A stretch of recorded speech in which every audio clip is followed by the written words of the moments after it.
اس تمہید کے بعد اللہ تعالیٰ کے نام پر ہم قرآن کریم کا ترجمہ اور اس کی مختصر تشریح اور تفسیر کا سلسلہ شروع کرتے ہیں۔ اللہ تبارک و تعالیٰ اپنے فضل و کرم سے، اپنی رحمت سے اس کو اپنی رضا اور خوشنودی کے مطابق انجام دینے کی توفیق عطا فرمائے اور اس کو ہم سب کے لیے نافع اور مفید بنائے۔ اعوذ باللہ من الشیطان الرجیم، بسم اللہ الرحمن الرحیم، الحمد للہ رب العالمین، الرحمن الرحیم، مالک یوم الدین، ایاک نعبد و ایاک نستعین، اہدنا الصراط المستقیم، صراط الذین انعمت علیہم غیر المغضوب علیہم ولا الضالین۔ شروع اللہ کے نام سے جو سب پر مہربان ہے، بہت مہربان ہے۔ تمام تعریفیں اللہ کی ہیں جو تمام جہانوں کا پروردگار ہے، جو سب پر مہربان، بہت مہربان ہے، جو روز جزا کا مالک ہے۔ اے اللہ، ہم تیری ہی عبادت کرتے ہیں اور تجھی سے مدد مانگتے ہیں۔ ہمیں سیدھے راستے کی ہدایت عطا فرما، ان لوگوں کے راستے کی جن پر تو نے انعام کیا ہے، نہ کہ ان لوگوں کے راستے کی جن پر غضب نازل ہوا ہے، اور نہ ان کے راستے کی جو پھٹکے ہوئے۔ یہ سورہ فاتحہ ہے اور اس کی 7 آیتوں کا ترجمہ ابھی آپ کے سامنے پیش کیا گیا۔ آپ نے ہمیشہ دیکھا ہوگا کہ قرآن کریم کی تلاوت کا ایک ادب یہ ہے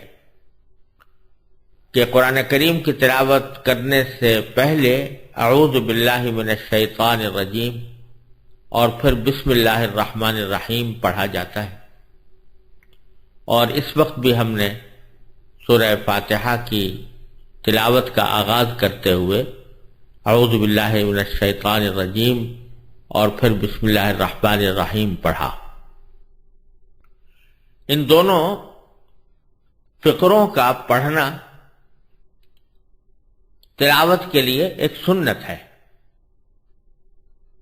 ان میں سے جو پہلا فقرہ ہے یعنی اعوذ باللہ من الشیطان الرجیم، یہ خود قرآن کریم کی کوئی آیت نہیں ہے۔ دوسری طرف بسم اللہ الرحمن الرحیم قرآن کریم کی ایک آیت ہے۔ اعوذ باللہ من الشیطان الرجیم جو قرآن کریم کی آیت تو نہیں ہے، لیکن قرآن کریم کی ایک آیت کی تعمیل میں یہ جملہ پڑھا جاتا ہے، کیونکہ سورہ نحل میں اللہ تبارک و تعالیٰ کا ارشاد ہے کہ فَإِذَا قَرَأْتَ الْقُرْآنَ فَاسْتَعِذْ بِاللَّهِ مِنَ الشَّيْطَانِ الرَّجِيمِ، یعنی جب آپ قرآن پڑھیں تو مردود شیطان سے اللہ کی پناہ مانگ لیا کریں۔ یہ تعلیم دی گئی ہے کہ قرآن کریم کو شروع کرنے سے پہلے شیطان سے اللہ کی پناہ مانگنی چاہیے۔ چنانچہ اسی حکم کی تعمیل میں ہر قرأت سے پہلے اعوذ باللہ من الشیطان الرجیم پڑھا جاتا ہے، جس کے معنی یہ ہے کہ میں شیطان مردود سے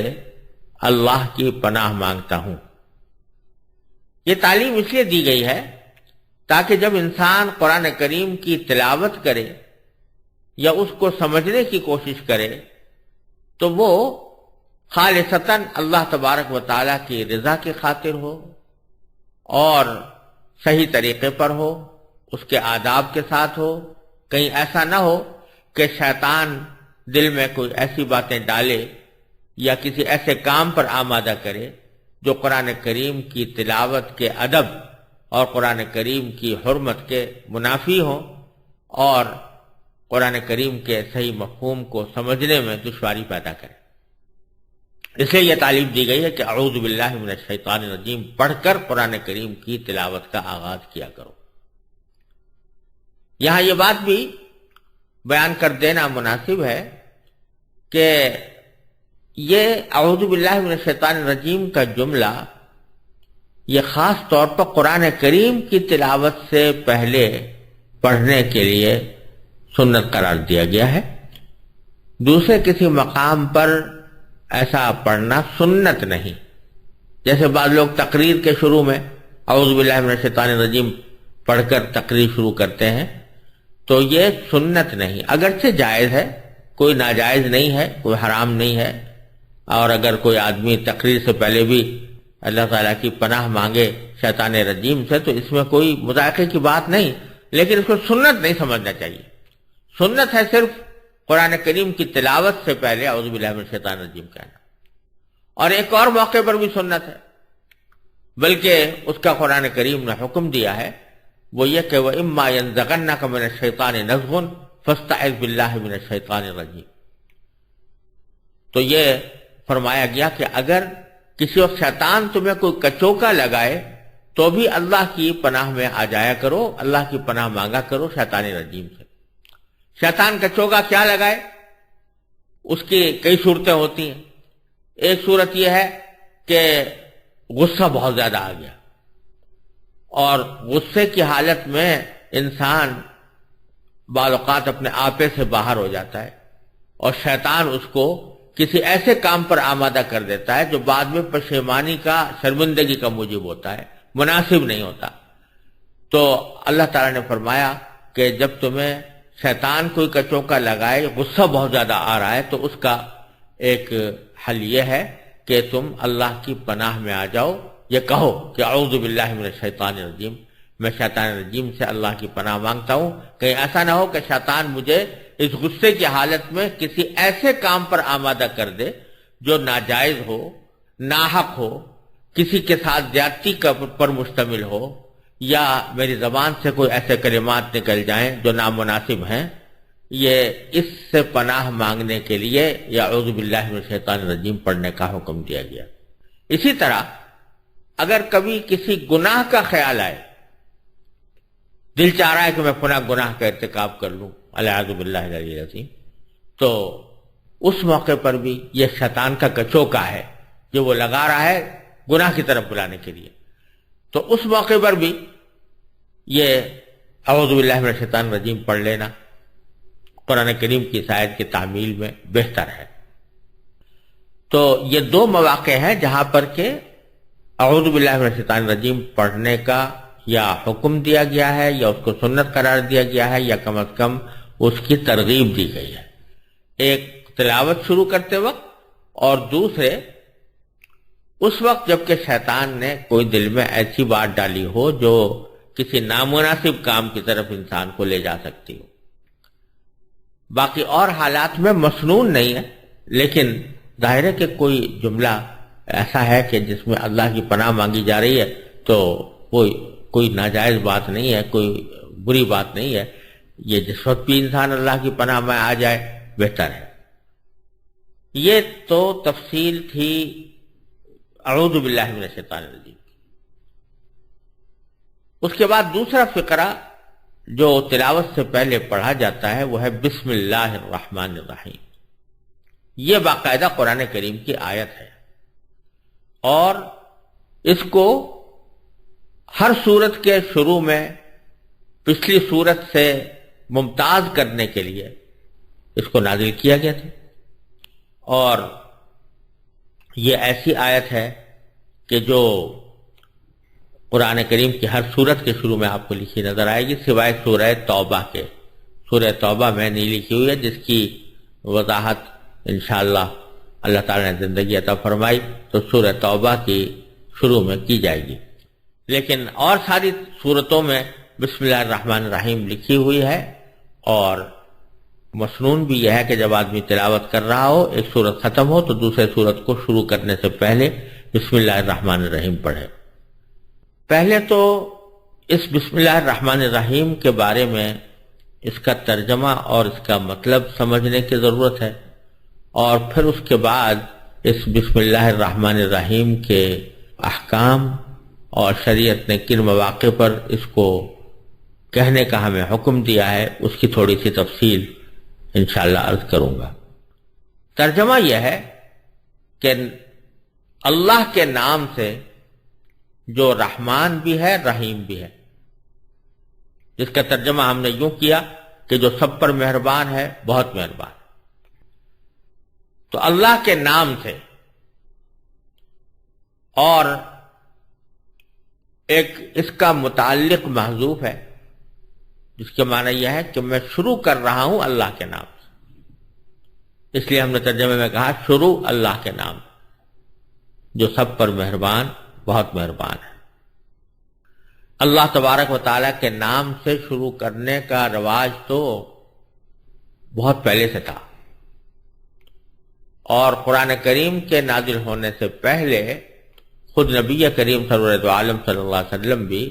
جب کوئی کام شروع کرتے یا کوئی بات کہنا شروع کرتے یا کوئی تحریر لکھواتے تو بسمک اللہم کہہ کر لکھوایا کرتے تھے، جس کے معنی ہے اللہ آپ کے نام سے۔ لیکن جب یہ آیت کریمہ نازل ہو گئی تو اس کے بعد آپ نے اس کے بجائے یہی جملہ اختیار فرمایا، بسم اللہ الرحمن الرحیم، اسی سے ہر کام کو آغاز کرنے کا آپ نے حکم دیا۔ اللہ تبارک و تعالیٰ کا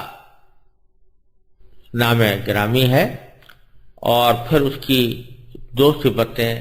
بیان فرمائی گئی ہیں، الرحمن الرحیم۔ دونوں لفظ رحم سے نکلے ہیں، رحمت سے نکلے ہیں، جس کے معنی ہے رحمان کے معنی بہت رحمت کرنے والا، اور رحیم کے معنی بھی بہت رحم کرنے والا۔ بظاہر تو یہ دونوں ایک جیسے الفاظ ہیں اور ایک ہی جیسے ان کے معنی ہیں، لیکن علماء لغت نے یہ بات بیان کی ہے کہ ان دونوں میں ایک اہم فرق ہے۔ رحمان بھی بہت مہربان کو کہیں گے، بہت رحم کرنے والے کو کہیں گے، رحیم بھی بہت رحم کرنے والے کو کہیں گے، لیکن اس بہت کی کیفیت میں فرق ہے۔ رحمان اس ذات کو کہا جائے گا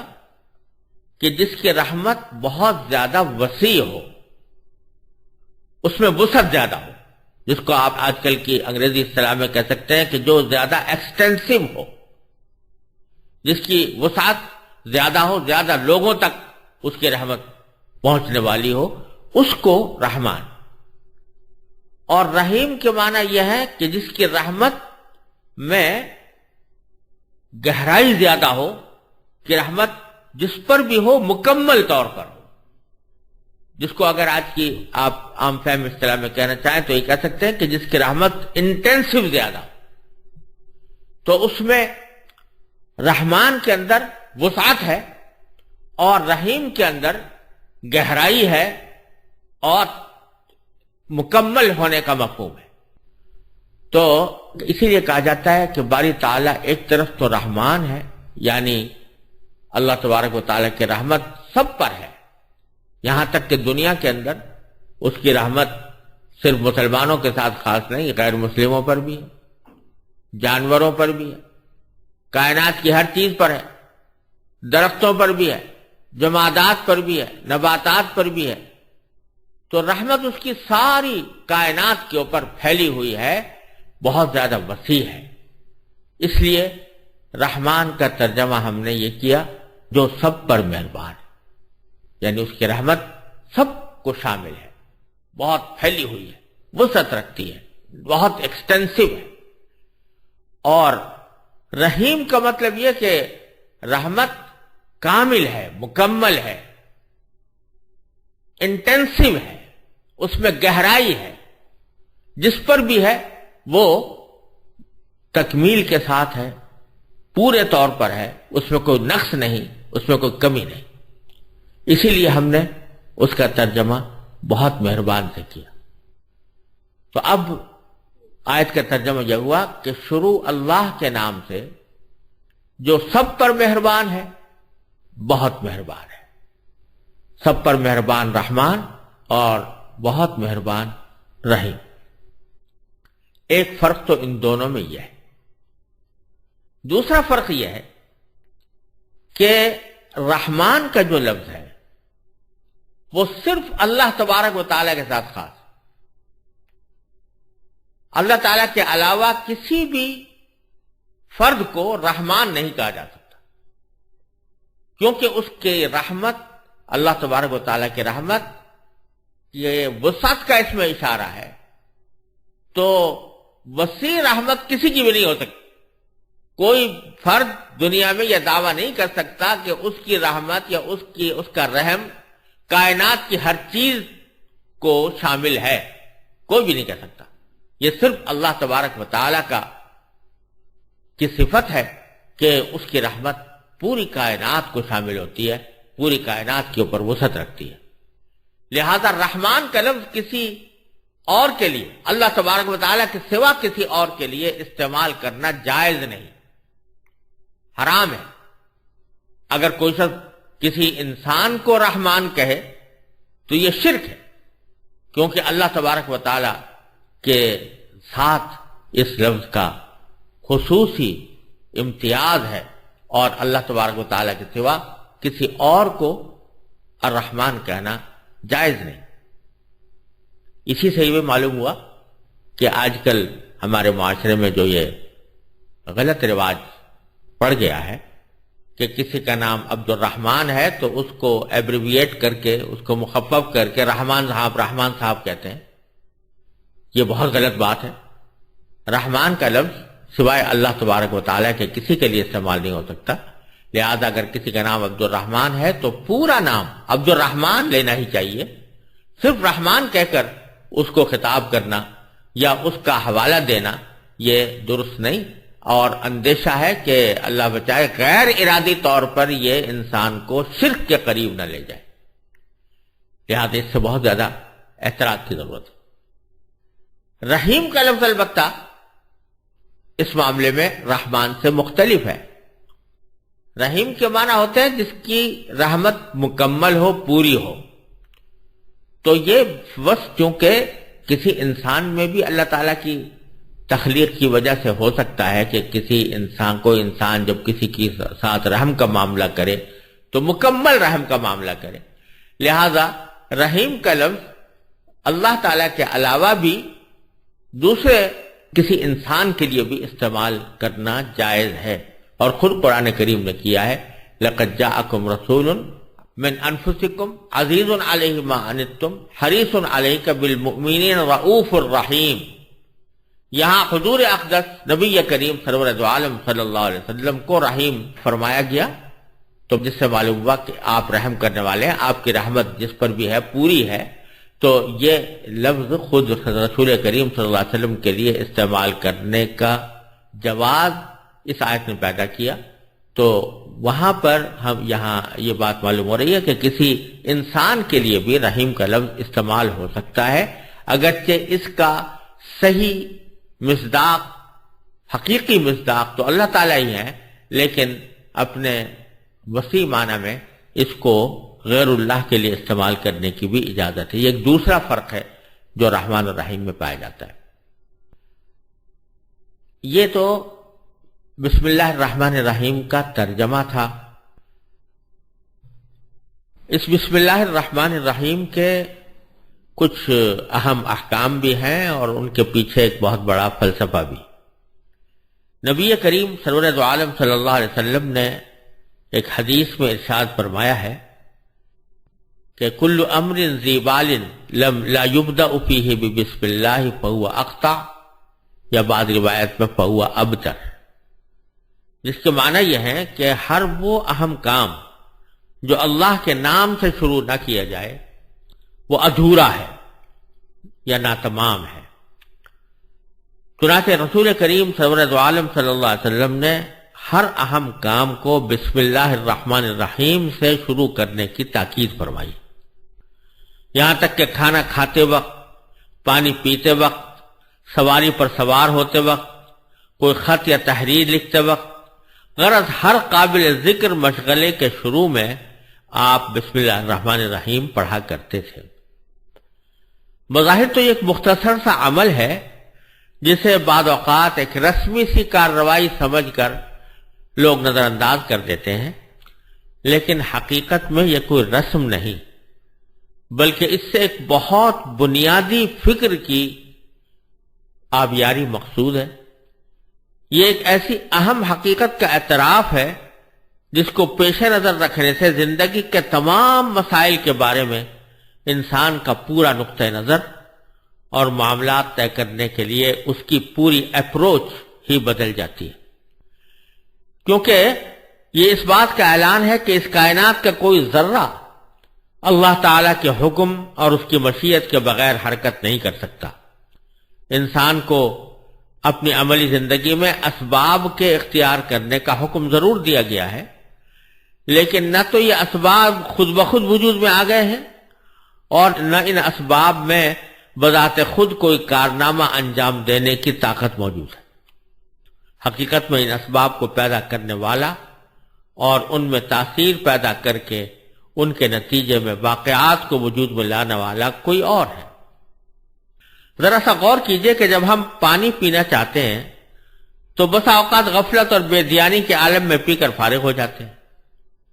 ایک ظاہر بین انسان زیادہ سے زیادہ اتنا سوچ لیتا ہے کہ اسے پانی کہاں سے حاصل ہوا، کس کنویں سے یا دریا سے یا جھیل سے، اور انسان کی پیاس بجھانے کے لیے اللہ تعالیٰ کی قدرت کاملہ نے کائنات کی کتنی قوتیں اس کی خدمت میں لگا رکھی ہیں اور اس کے لیے کیسا عجیب و غریب نظام بنایا ہوا ہے، اس کا دھیان بہت کم لوگوں کو آتا ہے۔ اللہ تعالیٰ نے پانی کا عظیم الشان ذخیرہ سمندروں کی شکل میں محفوظ فرمایا اور اسے سڑنے سے بچانے کے لیے اول تو اسے نمکین بنا دیا ہے اور دوسری طرف اسے ہر دم اس طرح رواں دواں رکھا ہے کہ اس کی موجیں حرکت اور بےتابی کی علامت بن گئی، اور باوجود کہ اس میں روزانہ ہزارہ جانور مرتے ہیں لیکن یہ پانی کبھی سڑتا نہیں۔ لیکن انسان کے لیے پانی کے اس عظیم الشان ذخیرے سے براہ راست فائدہ اٹھانا ممکن نہیں تھا، اس لیے کہ اول تو اس میں پانی کی کڑواہٹ ہی ایسی تھی کہ اسے انسان پی نہیں سکتا تھا، دوسرے اس پانی کا حصول صرف آس پاس بسنے والوں کے لیے ہی ممکن تھا، دور رہنے والے اس سے فائدہ نہیں اٹھا سکتے۔ اس کے لیے اللہ تبارک و تعالی نے ایک طرف سمندر سے مانسون اٹھا کر اس میں ایک ایسا خودکار پلانٹ نصب کر دیا جس کے ذریعے سمندر کے کڑوے پانی کو میٹھا کرنے کا حیرت انگیز نظام کسی انسانی محنت یا مالی خرچ کے بغیر مسلسل جاری ہے۔ دوسری طرف اس مانسون کو بادلوں کی شکل دے کر اللہ تعالیٰ نے ایک مفت ایئر کارگو سروس فراہم کر دی ہے جس کے ذریعے یہ سیال پانی ہوا میں تیرتا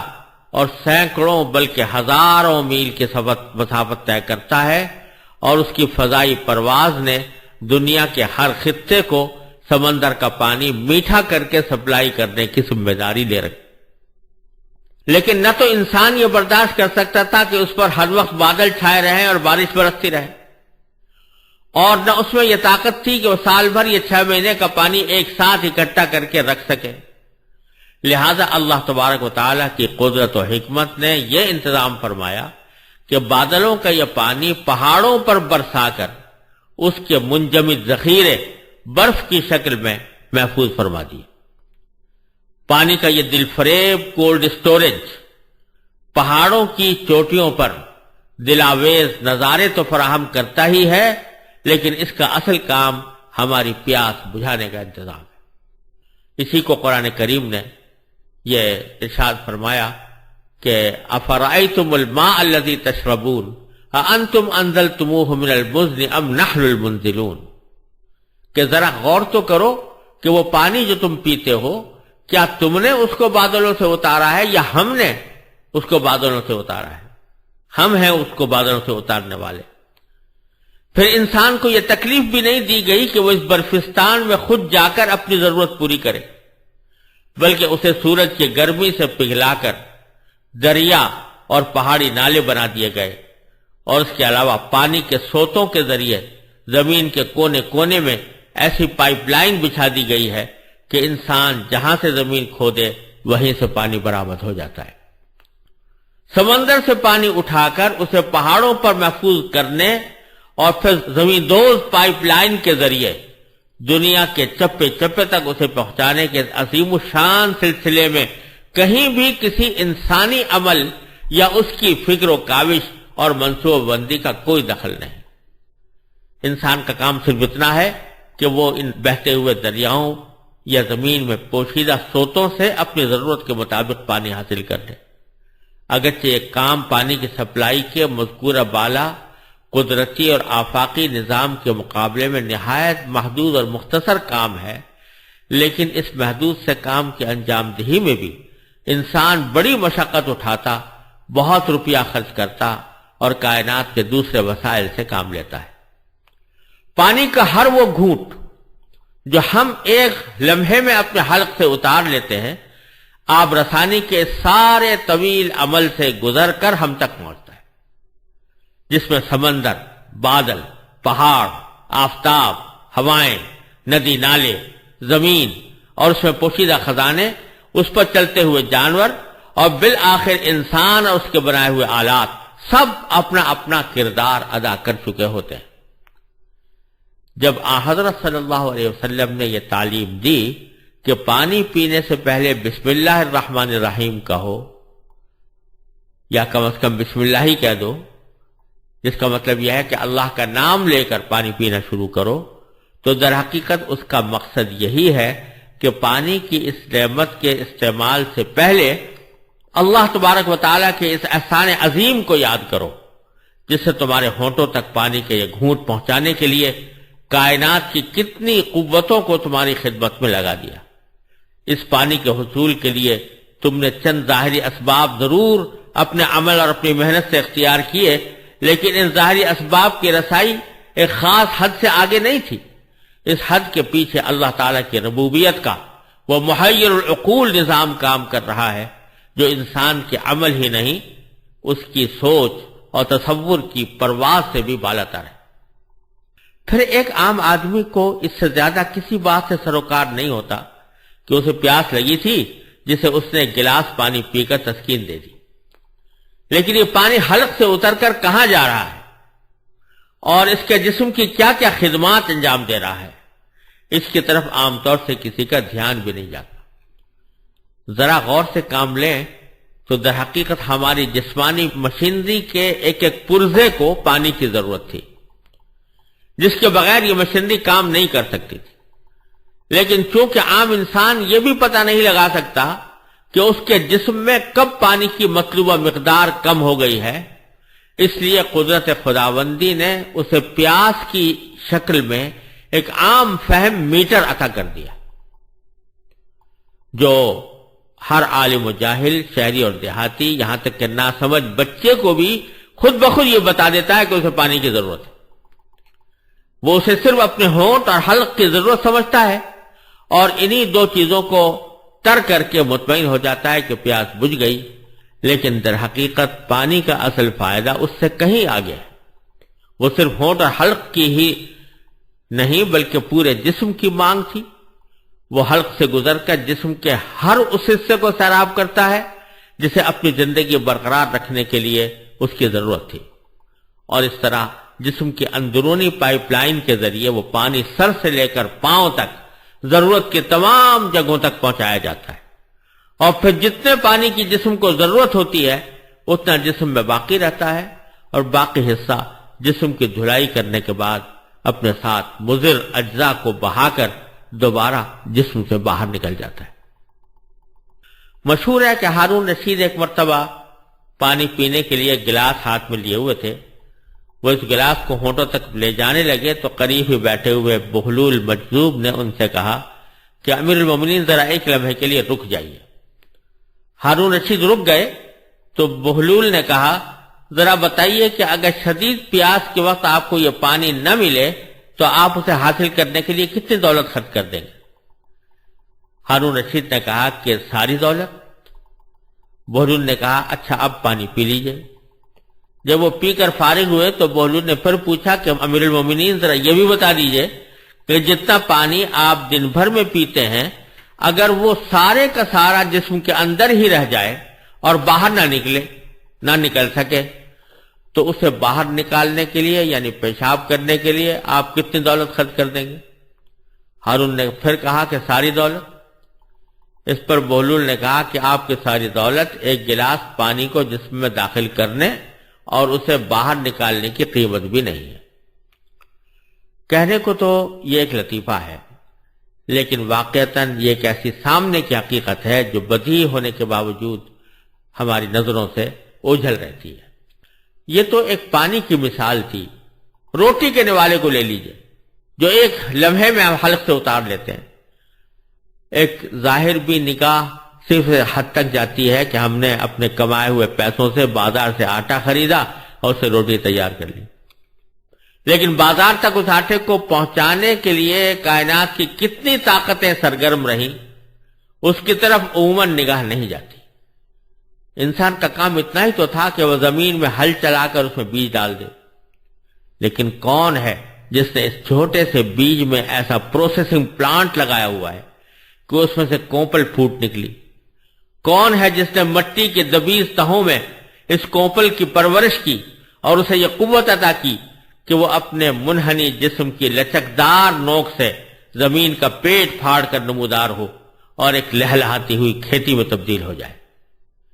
پھر کون ہے جس نے اس پر چاند سورج کی کرنیں بکھیری، اسے لہراتی ہوئی ہواؤں کا گہوارہ فراہم کیا، اس پر بادلوں کا شامیانہ تان دیا اور اس کو جھلسنے سے بچایا اور اس پر رحمت کا مے برسا کر اس کی نشو و نما کی رفتار تیز کر دی، یہاں تک کہ ایک ایک کھیت میں سینکڑوں خوشے اور ایک ایک خوشے میں سینکڑوں دانے وجود میں آ گئے۔ قرآن کریم اسی حقیقت کو یاد دلاتے ہوئے کہتا ہے افرأیتم ما تحرثون اانتم تزرعونہ ام نحن الزارعون،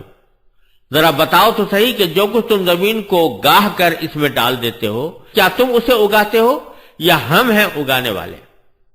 لہذا جب سرکار دو عالم صلی اللہ علیہ وسلم نے یہ فرمایا کہ کھانا کھانے سے پہلے بسم اللہ کہو تو اس کا مقصد اسی حقیقت کی طرف توجہ دلانا ہے کہ اس نوالے کا حصول صرف تمہاری قوت بازو کا کرشمہ نہیں بلکہ یہ اس دینے والے کی دین ہے جس نے اسے تم تک پہنچانے کے لیے کائنات کی عظیم طاقتوں کو تمہارے لیے رام کر دیا ہے۔ لہذا اس نوالے سے لطف اندوز ہوتے ہوئے اس دینے والے کو فراموش نہ کرو۔ یوں تو اللہ تعالیٰ کی عطا اس کی ہر مخلوق کے لیے عام ہے، کھانا اور پانی جانوروں کو بھی ملتا ہے، لیکن جس انسان کو اللہ تعالیٰ نے عقل و شعور بخشا ہے اس میں اور بے شعور جانور میں اتنا فرق تو ہونا چاہیے کہ یہ باشعور مخلوق ان نعمتوں سے فائدہ اٹھاتے وقت غفلت کا مظاہرہ کرنے کے بجائے اپنے حقیقی محسن کو یاد کر لیا کرے۔ یہ یاد کرنا ہی در حقیقت بسم اللہ الرحمن الرحیم پڑھنے کا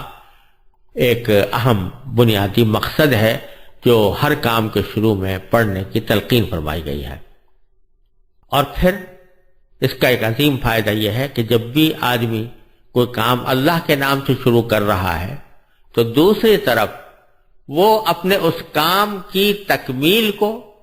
اور اس کے انجام کو اپنے اللہ کے سپرد کر رہا ہے۔ جب وہ یہ کہتا ہے کہ میں یہ کام اللہ کے نام پر کر رہا ہوں، اللہ بھی کون؟ جو رحمان ہے اور رحیم ہے،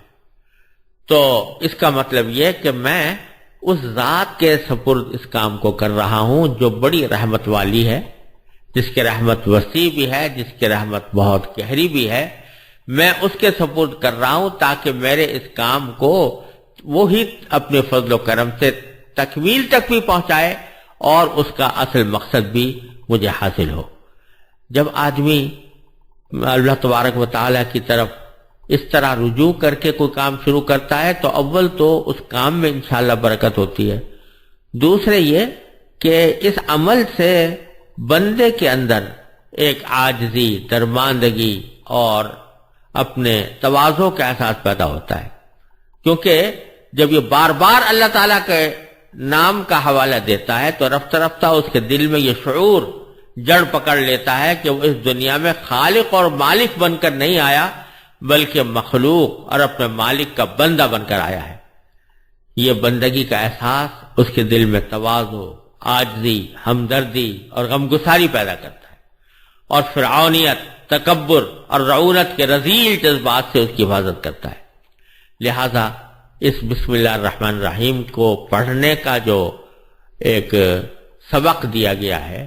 یہ اپنے پیچھے حکمتوں کا ایک جہان رکھتا ہے، اور اسی لیے نبی کریم صلی اللہ علیہ وسلم نے فرمایا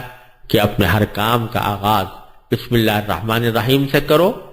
اور اللہ تبارک و تعالی نے بھی اپنی کتاب مجید کا آغاز